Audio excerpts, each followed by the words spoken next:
The German Navy in World War II.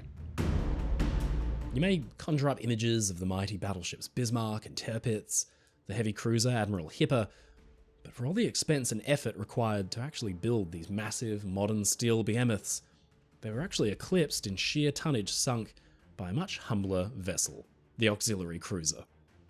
Germany's pirates hunted across the globe from the raging Atlantic to the vast Pacific, laying mines, sinking ships, and just generally causing mischief. Their captains were as unique as their ships, strong commanders with unusual backgrounds and experience well suited to the often lonely task of operating independently tens of thousands of kilometers away from home. The most successful of the Kriegsmarine's auxiliary cruisers was a humble merchant ship herself, a kind of floating Swiss Army knife. By the war's end, she'd sink over 150,000 tons of shipping before being lost in a dramatic, explosive final engagement. This episode is the first in a series on Hitler's pirates, the raiders that caused endless headaches for the Allied navies trying to hunt them down, from duels with submarines, high seas chasers, and even a hopeless, mutually destructive gunfight. Ladies and gentlemen, I'm your friend Mike Brady from Oceanliner Designs, and this is the story of the raider Pinguin.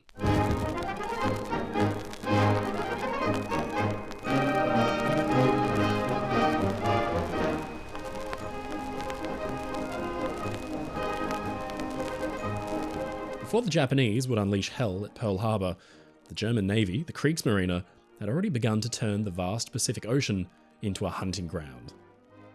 The fall of France in June 1940 had given crucial Atlantic ports to the Kriegsmarine, where they could attack merchant ships to essentially starve Britain into submission.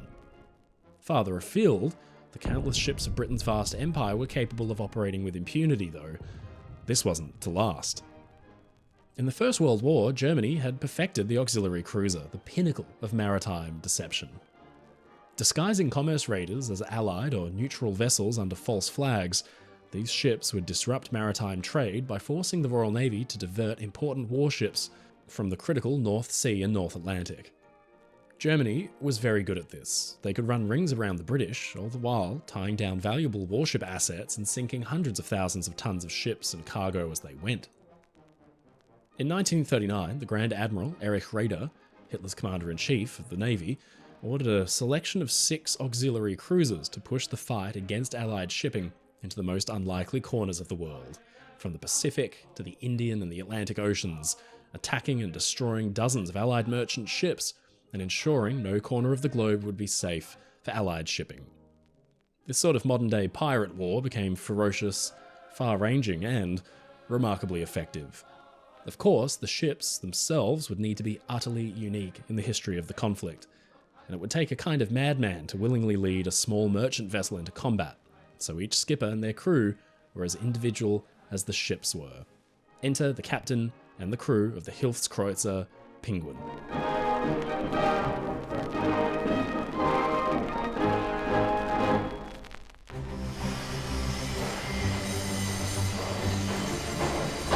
Penguin's story begins in 1936 at the Weserwerk of Bremen, where the freighter Candlefels was built.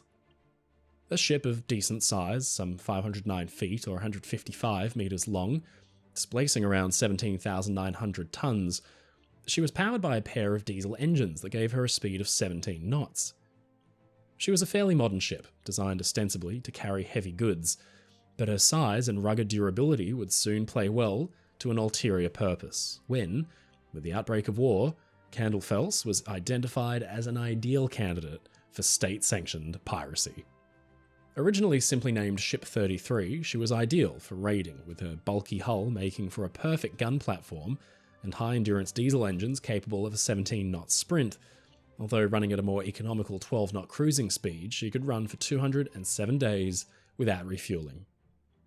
On the 11th of November 1939, the Kriegsmarine placed her under the command of Kapitän Ernst Felix Kruder, a 42-year-old Hamburg native who had started out with the Imperial German Navy way back in 1915, seeing action at Skagerrak and Sevastopol. In the interwar years, he hadn't stopped fighting. He led a band of loyalist fighters against German revolutionaries in 1919, but it was his official Navy work which would see him become a master of his field when he became the commander of a mine-laying unit. Keep that in mind. Stepping aboard his charge, he renamed his ship Pinguin, alluding to its primary mission, raiding Antarctic waters. No doubt, Kruder would have been very happy with this custom-built hunter, and despite her cutesy name, Pinguin had a few mean tricks up her sleeve. A half dozen 15cm, 5.9-inch guns were cleverly hidden behind hinged bulwarks or beneath fake deckhouses, allowing them to be thrown open to fire with deadly speed. The main guns were bolstered by a smattering of smaller weapons, a 75mm gun, some British Oerlikon 20mm AA cannons, and a 3.7cm German anti-aircraft gun. In fact, this odd array of weapons had been scrounged from basically everywhere the Kriegsmarine could source second-hand guns at all. Her main guns, the 15cm rifles, had actually been taken from the decommissioned pre-dreadnought Schlesien of 1904. All the smaller guns were concealed behind fake vent heads, packing cases and water tanks. Meanwhile, 2 twin torpedo tubes were mounted on deck forward, while below, her voluminous cargo holds held a staggering 300 naval mines and 2 old Heinkel HE-114 seaplanes, giving Pinguin eyes over the horizon to aid in the hunt.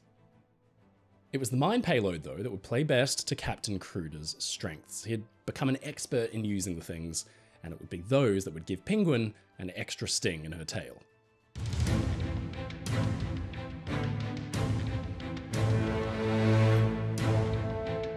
Since the Royal Navy overwhelmingly outnumbered and mostly outclassed the German Kriegsmarine's surface fleet, the Pinguin needed to undergo extensive training on the Baltic Sea so that her stealth could compensate for what the Kriegsmarine lacked in numbers. Captain Kruder was able to source some of the Kriegsmarine's best men from his days overseeing training operations before the war. His navigation officer had been the captain of the liner Steuben. One of the other senior officers came from the training ship Goich Fock. The crew were drilled in gunnery, mine laying and raiding, getting in close and dropping the disguise quick smart to engage the enemy.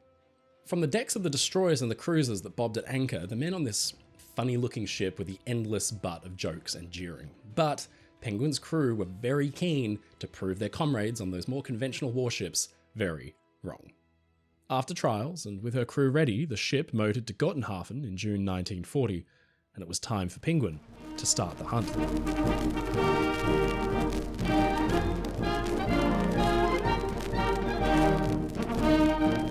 Making for an Atlantic breakout, the Pinguin was to supply the German U-boat UA off West Africa with ammunition and rations.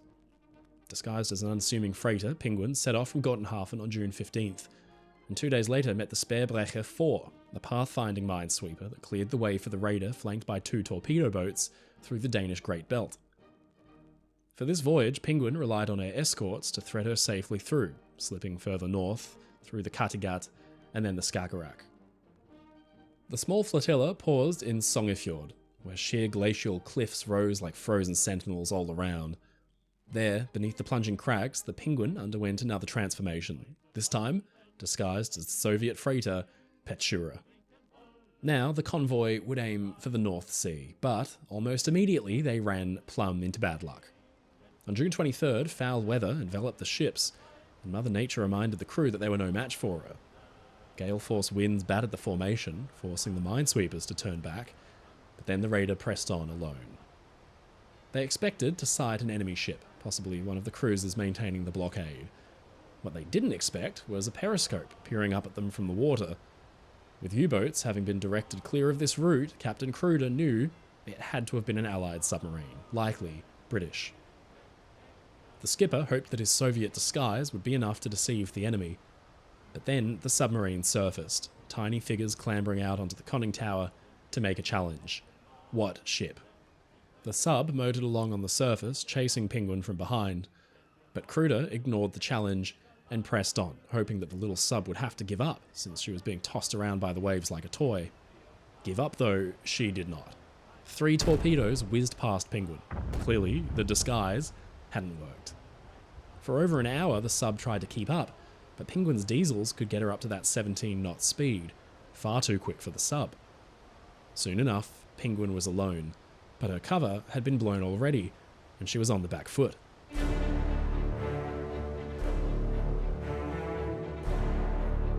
Kruder turned Pinguin northwest towards the remote Jan Mayen Island, where they took refuge in the fog banks rolling across the waters to plan their next move. Breaking out into the Denmark Strait, Pinguin would rely on heavy fog to remain unseen from Allied aircraft and ships. Navigating the labyrinth of icebergs scattered across the strait with heavy rain battering the ship was not for the faint of heart, but Kruder was an old expert, and finally, on the 1st of July, the auxiliary cruiser made it to the North Atlantic in one piece. As an award for surviving the storms, Kruder cracked open a box of cigars and passed them around the bridge.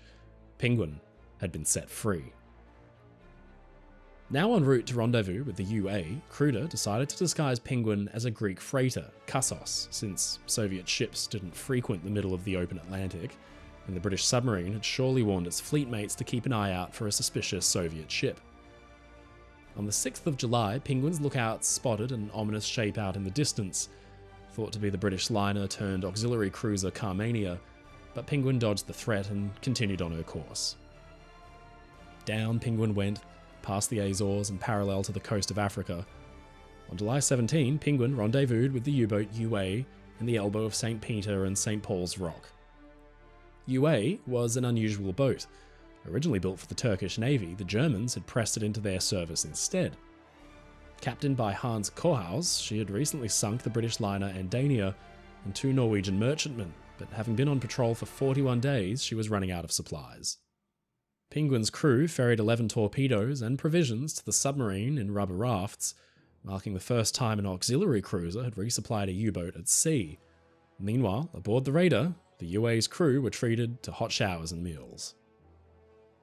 With the transfer complete, Pinguin proceeded south, with the submarine in tow to save on fuel.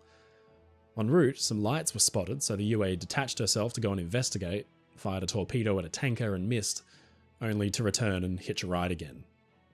Approaching the fertile convoy hunting grounds off South Africa, UA let go the tow cables a final time. Her crew waved goodbye and she motored off. Pinguin, her job as milk cow completed, was now given her own chance to hunt. It didn't take long to find her first victim.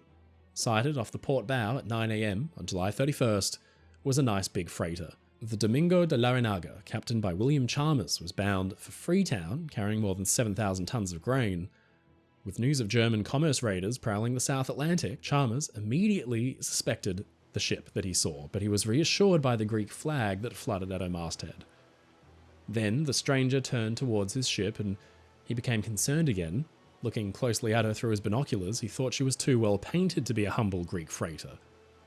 Penguin's disguise had been foiled again, but still, Kruder ordered full speed ahead while the Domingo did the same, and the chase was on.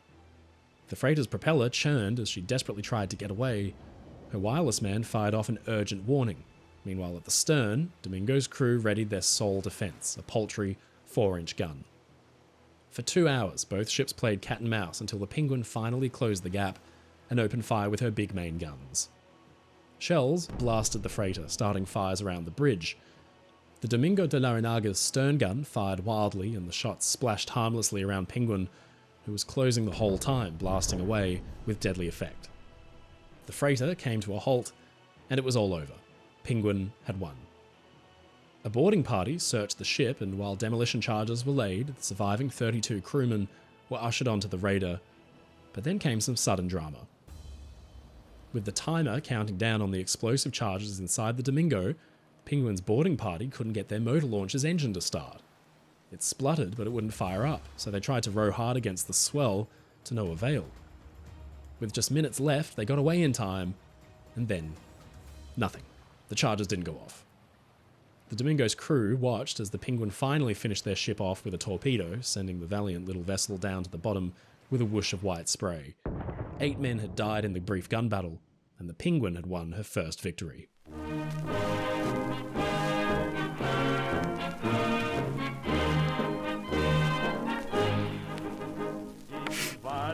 Kruder studied his charts. His ship had taken her first victim, and they were square in some of the busiest sea lanes in the world, but Domingo's distress calls made it clear a raider was on the loose in the South Atlantic.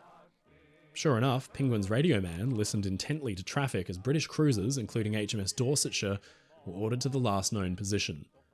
Penguin was now being hunted herself. Kruder's eyes, instead, turned east, and he ordered a course around the Cape of Good Hope and on into the Indian Ocean. Despite the moments of fierce combat, life aboard Pinguin was pretty good for her men. They even had a cinema on board. In one of the recent films, reported one of the officers, there was a floozy doing a striptease. The old man, meaning Captain Cruder, who was present, indignantly ordered her to put her clothes on again, which was quite simply arranged. All the projectionist had to do was run it through backward. The general opinion is that the old man, who isn't as old as all that, just wanted to see it all over again. By August 26th, the raider was off the coast of Madagascar, when Cruder ordered one of its two Heinkels to search for targets, giving them both British markings just as a precaution. The planes cleared the thinning clouds and spotted a ship. One of them zoomed low over the Norwegian tanker, the Filefjell. From the ship's bridge waved a man, her captain, Nordby.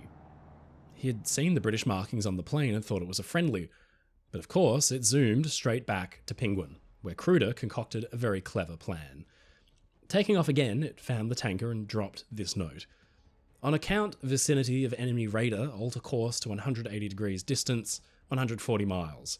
From that point, take up course direct to 31 degrees north, 37 degrees east, thence you get further information. Do not use wireless. Signed, Hopkins, Commander, HMS Cumberland.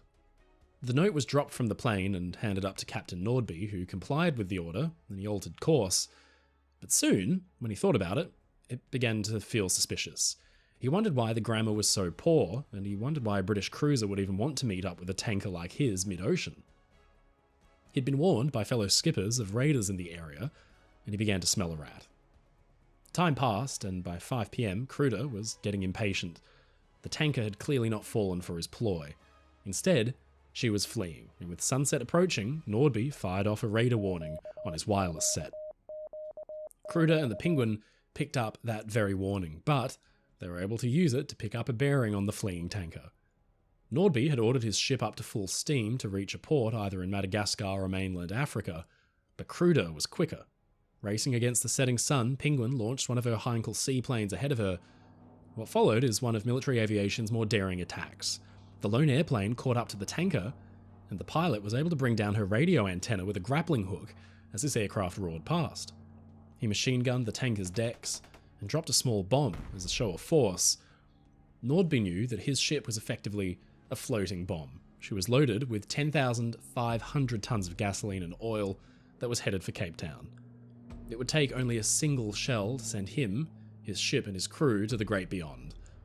The little Heinkel came down and landed next to the tanker in a heavy swell, which was in itself no mean feat, and signalled for the Filefjell to heave to and prepare to be boarded. Sure enough, the Pinguin arrived on scene, and the tanker was captured. It had been a remarkable series of events, but it wasn't yet over. Pinguin had turned south with Filefjell close behind her. In the pre-dawn darkness of 27th of August, the next day, the ghostly silhouette of another vessel emerged. Cruder seized the chase, leaving the Filefjell behind, and when Pinguin caught up to the mysterious tanker, she signalled for her to stop. That tanker, the British commander, kept up her speed, however, broadcasting the raider warning the whole time. Pinguin opened fire. With shells straddling the tanker and some hitting, she finally came to a stop, and Pinguin signalled for them to abandon ship within 15 minutes. The little wooden boats were lowered away, and Cruder sent the British commander below with a torpedo and gunfire. Pinguin turned to resume her course when, astoundingly, yet another ship lumbered into view. Startled, the vessel retreated, but Cruder issued a warning shot. Stay put, it meant. The 5,008-ton Norwegian freighter, Morviken, surrendered, and the 35 bewildered crew joined the other prisoners on board the Pinguin before Cruder ordered the scuttling of their ship too. It had been a busy morning, to say the least, but then, an hour later, the German crew aboard the Filefjell reported another freighter passing nearby. This time, Cruder erred on the side of caution. He knew that the British commander's raider warnings had reached at least one land station at Walvis Bay. At any moment, Allied warships could emerge on the horizon, so Cruder let the freighter slip by. His instincts proved right. 2 cruisers and 2 auxiliary cruisers had been dispatched at full speed to hunt his ship down, but by the time they arrived, all that remained was an empty sea and a slick of oil. The Pinguin had got away. The day's events had given Cruder pause for thought. Clearly, his strategy was working, and hunting in the Indian Ocean was a profitable business.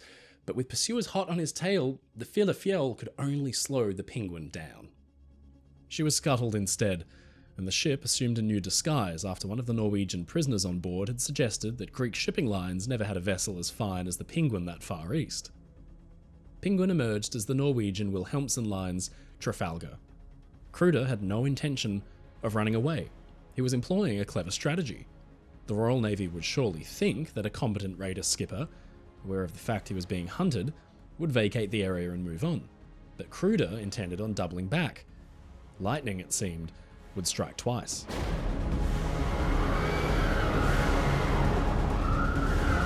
Things, though, would take a turn for the worse on the 5th of September. In huge seas, one of the Penguin's seaplanes was smashed beyond repair in the violent towering waves, and the two-man crew jumped clear for their lives. This loss was disastrous for Kruder, because he'd relied on his seaplanes to be his eyes and ears from on high, and they'd done a cracking job, especially with the Fille Fiel. The second Heinkel was stored in bits down in Penguin's holds, and assembling it would take time. Most importantly though, the task couldn't be done in big seas. Still, Penguin motored on ahead to hunt once more off Madagascar, now albeit at something of a disadvantage. A week later, Penguin's men spotted the telltale smudge of smoke on the horizon, and they could make out a British freighter in their glasses. It was the 5,872-ton Benavon, tucked in the coast of Madagascar, laden with hemp and rubber bound for London. With the skipper asleep on board, the Benavon's chief officer was relieved to see the mystery vessel approaching his ship, flying the flag of Norway. But as the two vessels converged on their courses and the stranger refused to give way, something seemed off. Then up went the Kriegsmarine battle ensign, and all hell broke loose. Kruder fired a warning shot at the Benavon, but to his surprise, the ship returned fire with startling accuracy. Benavon's men managed to send a 4-inch shell straight through Penguin's hull. It punched straight through the seamen's quarters, and narrowly missed Penguin's enormous stock of mines. Fortunately, it failed to detonate. A couple of the Germans marvelled at it and then threw it overboard. It was an impressive bit of gunnery, but Penguin answered with deadly efficiency. Her 15-centimetre cannons got to work and chewed up Benavon's superstructure. The bridge was smashed, the captain was killed, and most of the senior officers too. The stern gun and its crew were also wiped out. Soon, ablaze from stem to stern, the valiant little Benavon came to a halt, and its crew began to abandon ship. With Kruder's medics tending to the wounded, it soon became clear that some 24 of Benavon's complement had been killed in the melee. But they were treated with honour by the Germans, who held a service for them. Penguin had taken her 5th victim in 6 weeks, and now it was time to head for Australia.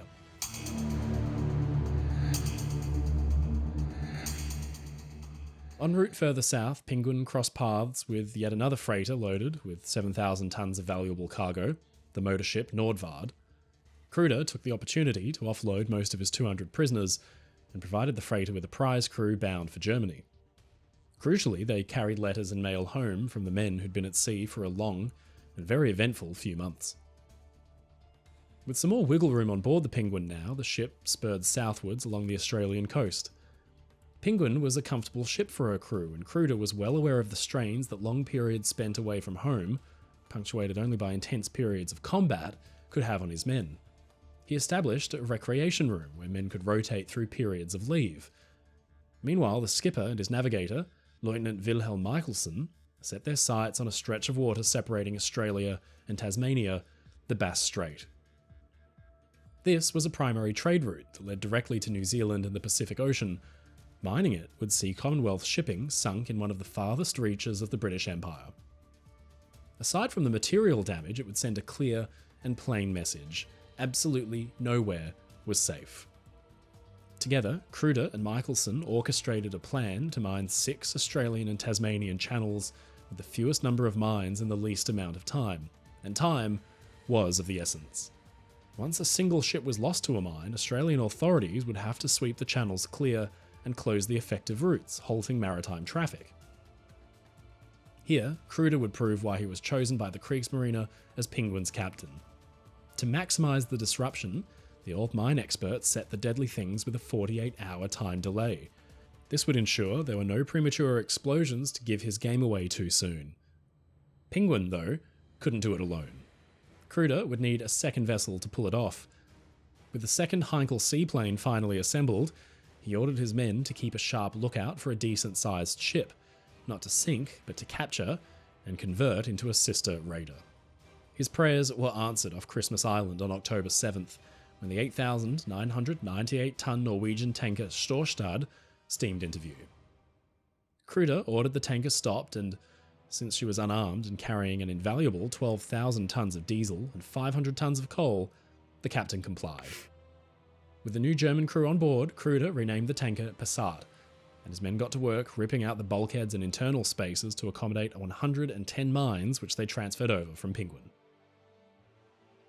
The two ships set off and they swooped under the continent through the Great Australian Bight, and while Passat laid her mines in Bass Strait, Pinguin would lay her own deadly payload off Adelaide, Hobart, Sydney and Melbourne. The operation was risky, but the Germans were well aware the majority of Australian warships had been called away for service in the Mediterranean, some 15,000 kilometres away.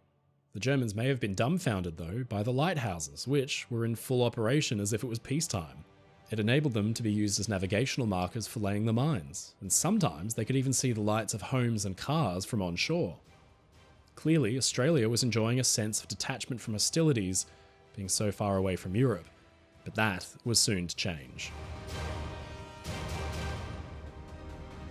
11 p.m. on November 7th, 1940, the big freighter Cambridge is making her way around Wilson's Promontory at the very southern tip of Australia when there is an enormous explosion, and the vessel is gone within an hour. The next day, off Cape Otway Lighthouse, another steamer, the City of Rayville, goes up with a boom. Her crew are rescued and towed in their boats to the small town of Apollo Bay. It's the first American ship to be sunk in the Second World War. Then there was the tiny 1,050-ton coastal steamer Nimbin. She detonated and sank on December 5th. Then the big freighter Hertford on the 7th, which somehow survived the explosion. Clearly, something was up. Mines began to wash ashore along the southeastern Australian coast. Some even washed up in New Zealand. On November 8th, the Australian Navy began minesweeping operations and would end up finding or destroying 98 of the things, but one of the minesweepers, the Gurangi, was struck by a troop ship and lost with all 24 hands in the process. For Kruder and his men, it had been a coup. The daring raid had planted explosives right at the extreme edges of the British Empire. The Naval Board closed the Bass Strait, and it was a huge humiliation on the world stage. The mining of a British freighter and an American ship in Bass Strait, said the Daily Telegraph, is a final and disastrous proof of the inadequacy of our own coastal patrols. Why wasn't the enemy minefield in Bass Strait discovered until after 2 valuable ships had been lost? It would take 5 more years for the mines dropped by Passat and Pinguin to be entirely cleared, and while Australian newspapers contemplated the consequences of the raid, the Pinguin and the Passat had already made good their escape.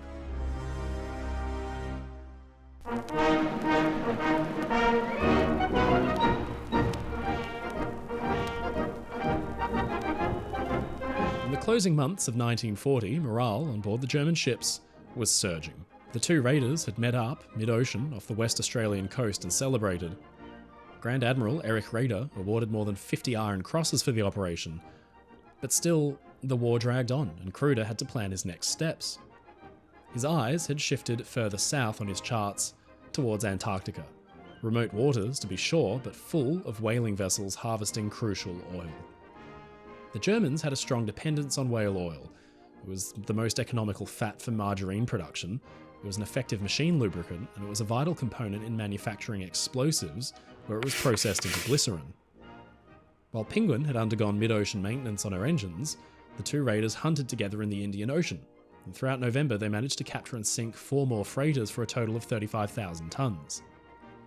One of Pinguin's prey, the Maimoa, had fired back and run to escape, damaging the only Heinkel seaplane left and even sending off an urgent raider warning on its wireless. Maimoa was caught and sunk after the crew were taken off. The German crew were very impressed by the British ship's show of force. Kruder, however, must have been dismayed at the radio communication. Unbeknownst to him, the big, heavy cruiser, HMAS Canberra, had made steam immediately to investigate. While she was bearing down on Pinguin, another raider warning came through. The Germans had found a freighter, the Port Brisbane, and shelled it into submission.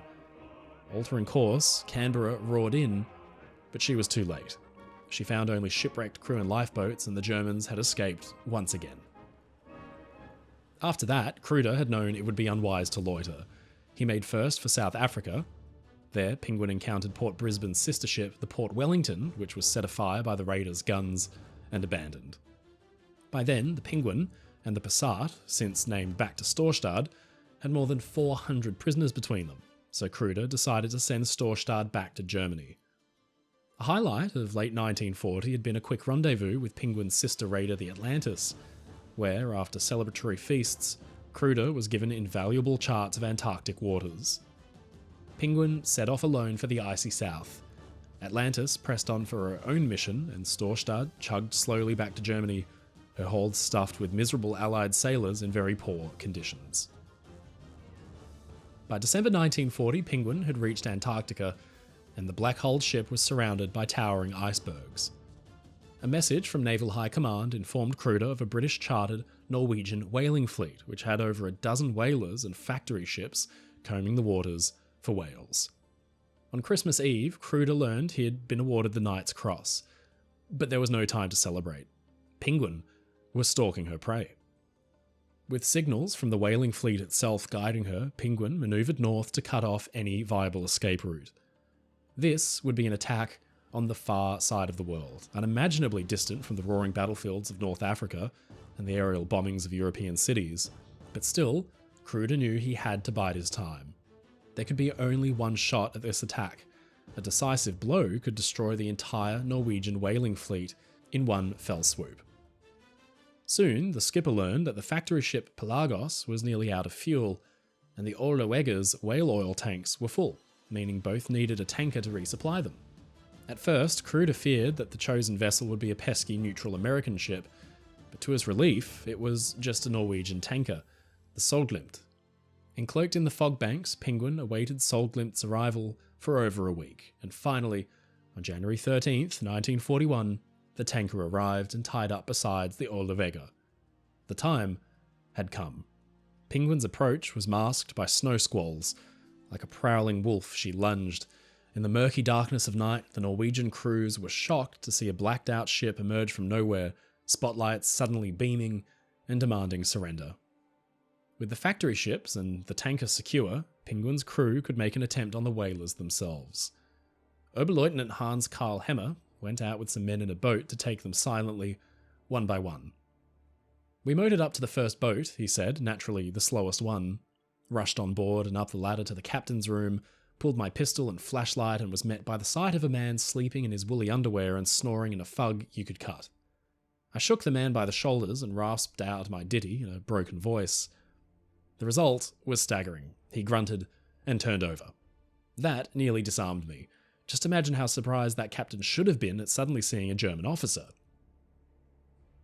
The Norwegians' sleepy complacency aside, the operation was a success. By the 15th, Penguin had captured 14 ships, including 3 factory vessels and 11 whalers. Kruder's accomplishment was incredible. In a single swoop, he had seized over 20,000 tons of whale oil worth more than $4 million US. That, and he had captured almost an entire fleet of boats and ships that could each be converted for use as auxiliary raiders themselves. The big factory ship Pelagos and the tanker Solglimt were manned with German crew and set off for Bordeaux, but the rest of the whalers and the factory ship Orleweger needed more men and fuel than the Penguin had to spare. February saw Penguin rendezvous with the supply vessel Austertor, and then the newer raider Cormoran. By April, she was mid-Indian Ocean, joined by one of the whalers she'd captured, now renamed Adjutant. Now, with his ship restocked with fresh mines, Kruder planned a repeat of his Australian mine-laying operation, this time focused on the busy waters off Karachi and Bombay. Life on board had become slightly boring in the Indian Ocean, since most Allied ships were far more cautious of the German raiders and kept close to the coastlines under air cover or travelled in convoys protected by the Royal Navy. Kruder knew that he needed a third ship to pull off his ambitious mine-laying operation, so he went shopping for ships the best way he knew how. Penguin stalked the Indian Ocean off the Seychelles disguised as the Norwegian freighter Tamerlan, and he did catch one freighter, but in the brief action to secure it, her steering engine was destroyed, so Kruder had the ship sunk instead. Then, on April 27th, it happened again. The freighter Clan Buchanan was shelled into surrender, but its steering was too badly damaged, so she too was scuttled instead. Cruder still didn't have his third mine layer. Worse still though, Clan Buchanan had fired off a radar warning before her wireless went dead. Cruder's signals officer thought the messages couldn't have been received, either for distance or the weakness of the transmission, but he was wrong. As Cruder plotted his next move, he had made a fatal mistake, and British warships were bearing down on his position at full speed. The distress calls had been received. From the base at Colombo rushed the New Zealand light cruiser Leander. From Mombasa came the British aircraft carrier Eagle, the light cruiser Hawkins, and then the heavy cruiser HMS Cornwall. Blissfully unaware, Cruder motored the Penguin toward the Arabian coast in pursuit of his next victim. At dawn, on May 7th, the raider spotted the small tanker British Emperor and immediately opened fire. Flames swallowed the Emperor's decks, but amid the inferno, the ship's radio operator remained at his post, executing his final duty. He managed to broadcast another distress call, and as the burning ship sank, it was an urgent plea that did not fall on deaf ears. Captain Manwaring of HMS Cornwall made haste, charging his big cruiser 500 miles north into the night. Just after dawn the next morning, Penguin's men heard the drone of a lone aircraft. Cruder made it out to be a British Walrus seaplane. He knew that if he turned to run, it would all but confirm his vessel's identity. He pressed on as if nothing were amiss. Tensions on board, however, ran high. On this day, recalled one of Penguin's prisoners, we gathered from the amount of activity around the decks that something unusual was happening. At lunchtime, this became so obvious, as our famous soup had no salt in it. Also, the prison guard outside our cell was dressed in his best and had his life belt and gas mask handy. Meanwhile, the Walrus reported on the lone freighter flying Norwegian colours. The pilot had signalled "What ship?" and in a classic ruse, Cruder had ordered the reply "Tamerlan" to be slow and awkward in the fashion of a sloppy civilian crew, but Cruder had made a huge misjudgment. The real Tamerlan was manned by a highly skilled crew from the Wilhelmsen line. They'd never have made such a hash of it. Captain Manwaring on Cornwall knew this was it. His ship zeroed in for the kill. From Penguin's lookouts came the excited cry, smoke on the horizon. Eventually, the sharp lines of a cruiser were clearly visible, and Cruder knew he had to surrender or stand and fight. Fighting wasn't really much of a viable option though. Penguin was loaded with 130 mines. A single hit would destroy Penguin, but as the cruiser drew closer, Cruder knew his time was running out. Cornwall neared the suspicious freighter and asked for her identity. On Penguin, Cruder knew how an allied ship would respond, so he signalled the ship's name, Tamerlan, but then threw a wrench into the works by broadcasting the radar warning, QQQQ. This had caused some anxiety aboard Cornwall. Maybe this was, after all, just a Norwegian ship and not a German raider. But still, Cornwall came closer and closer. There was no time left. Cruder snapped the Kriegsmarine's ensign up the mast, and it was showtime. After sinking 136,550 gross registered tons, came an urgent radio call from Penguin, and obtaining excellent mine results, am now engaged with British heavy cruiser Cornwall. This was to be a farewell message.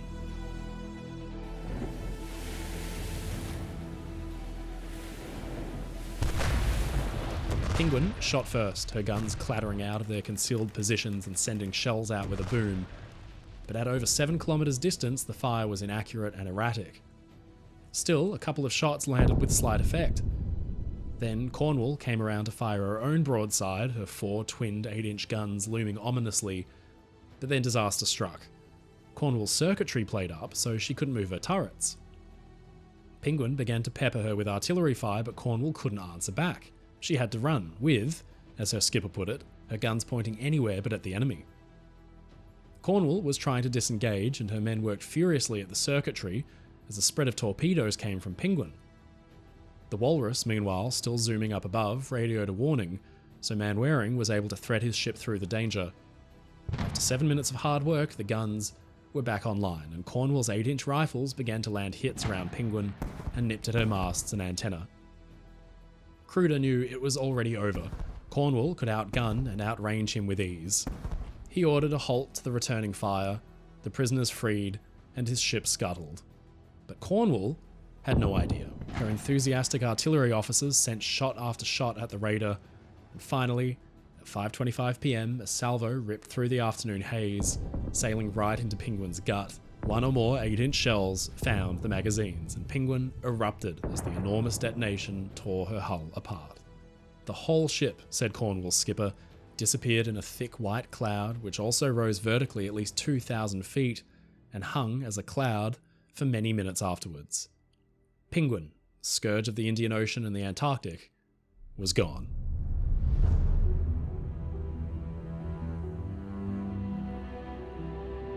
As Penguin lurched and what remained of her hull was dragged down below, it turned out that one of the German officers had already unlocked the pens holding the majority of its prisoners. It was a valiant act which had saved lives, but still only a small group would be left alive and kicking on the surface. Cornwall, meanwhile, couldn't stop to help. Her malfunctioning electricals had shut off the engine room and stokehold ventilation, and the temperatures down there soared to an excess of 90 degrees Celsius or 194 Fahrenheit. One man died of heat stroke, so as the ship sped on at full speed, unable to stop or slow, her men simply threw floats and life preservers over the side. Finally, the crew managed to get their ship under control and the fans back up and running. Cornwall came to a stop and dragged the beleaguered survivors from the water. Just one man had been killed on Cornwall in the engagement, but Penguin had suffered badly. Some 323 of the 400 Germans had died, among them Captain Kruder. He was last seen standing on the bridge before the explosion, which had evaporated almost half of the structure and killed him and the other senior officers instantly. 238 prisoners had died as well. Around 24 were pulled alive from the water. It was a tragic, dramatic end to the Penguin saga, a voyage that had seen this humble freighter terrorise the Australian coast and seize or sink 32 vessels for a total of 154,619 tonnes of Allied shipping. Penguin was the first German raider to be knocked out of the war. Her men were herded into POW camps, where they would see out the rest of the conflict. It had been an incredible voyage, one filled with good fortune and good hunting, but for Kruder's missteps at the end, Penguin may well have escaped and lived on to terrorise Allied shipping for many more months. But Penguin's demise still left the oceans replete with plenty of German raiders. Elsewhere, in the Indian Ocean hunted the Orion and the Comet. In the Atlantic, Cormoran, Thor and Atlantis chased down Allied ships with brute efficiency. There were still 4 long years of war to come, and Germany's raiders still had much more damage to inflict yet.